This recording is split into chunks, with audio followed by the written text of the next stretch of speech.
রাষ্ট্রীয় ছুটির দিন হিসেবে পেয়েছি, পাইছি না? 1984 সালে হুসাইন মোহাম্মদ এরশাদ সাহেব এই ভালো কাজ করছে, উনি সব করছে জীবনে, স্বৈরাচারীও করছে, ভালো কাজও করছে। খারাপটা আর আমরা না বলি, যেটা ভালো এটাই বলি।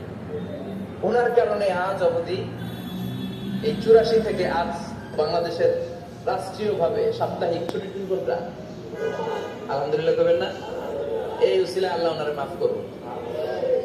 পৃথিবীর অনেক দেশে কিন্তু শুক্রবার ছুটির দিন না। আমি বছরের বেশিরভাগ সময় মালয়েশিয়াতে থাকি। মালয়েশিয়ার সাপ্তাহিক ছুটির দিন রবিবার। খ্রিস্টানদের সাথে অনেক বিজনেস তাদের মেনটেন করতে হয়, তো তারা যদি শুক্রবারে ছুটির দিন করে তাহলে সপ্তাহে 2 দিন ব্যবসা বাণিজ্য কাটা পড়ে যায়। নিজেদের কারণে শুক্রবার বন্ধ, যাদের সাথে বিজনেস ওদের কারণে রবিবার বন্ধ। আমরা আলহামদুলিল্লাহ আল্লাহর দয়ায় পবিত্র দিনটাতে পেয়েছি জুমাবার, আলহামদুলিল্লাহ পড়াই। এই জন্য বিশ্বনবী বললেন, খবরদার এদিনের নামাজ মিস করো না।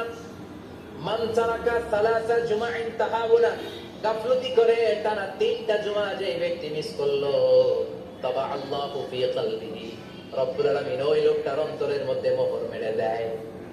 ওয়া কুতিবা ফি সুমরাতিল মুনাফিকিন, মুনাফিকদের খাতায় তার নাম তুলে দেয়। 3টা জুমা যদি কেউ মিস করে, 2টা পানিশমেন্ট। এক হচ্ছে তবা আল্লাহু ফি কলবি, আল্লাহ অন্তরে মোহর মেরে দেয়। ভালো কথা ভাল লাগে না, নামাজ ভাল লাগে না, আযান ভাল লাগে না, ইসলাম ভাল লাগে না, শুধু মौज মাস্তি ভাল লাগে, গান বাজনা ভাল লাগে, এরকম আছে না নাই? জুমার নামাজে যায় না।